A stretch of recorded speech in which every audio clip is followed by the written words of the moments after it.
की सिंधुदुर्ग जिल्ह्यात तयार होणारी जी महालक्ष्मी पॉवर कंपनी दोडामार्गमधील जी स्वतःच्या ताकदीने 42 मेगावॅट जी वीज तयार करते आणि ज्या विजेचा मागील 3 वर्षापूर्वी त्याचं करार संपूनही आणि त्याचं नूतनीकरण न केल्यामुळे आमचे सगळे वीज ग्राहक त्यापासून वंचित आहे, ज्याचा सगळ्यात प्रमुख फटका हा दोडामार्ग तालुक्याला बसलाय।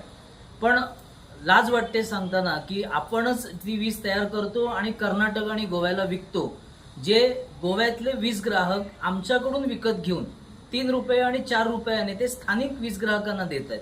हा एक मोठा गंभीर आणि वादाचा मुद्दा आहे। यामध्ये महाराष्ट्र आणि गोवा गव्हर्नमेंट यांनी एकत्रित लवकरात लवकर बैठक घेण्याची गरज आहे। त्यासाठी सिंधुदुर्ग जिल्हा वीज ग्राहक संघटना आमची सगळी ताकद आणि आमच्याकडे असलेला सगळा डाटा त्यांना द्यायला तयार आहे।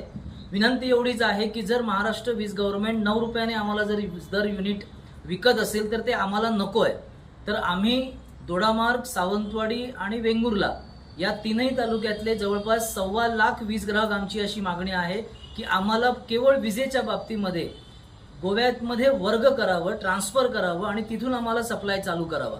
जी वस्तू आम्हीच तयार करतो शेतामध्ये तीच गोष्ट आम्हाला 100 रुपयाने विकत घ्यावी लागते, जी जागेवरती 10 रुपयाला मिळते। तर ही एक गंभीर बाब आहे।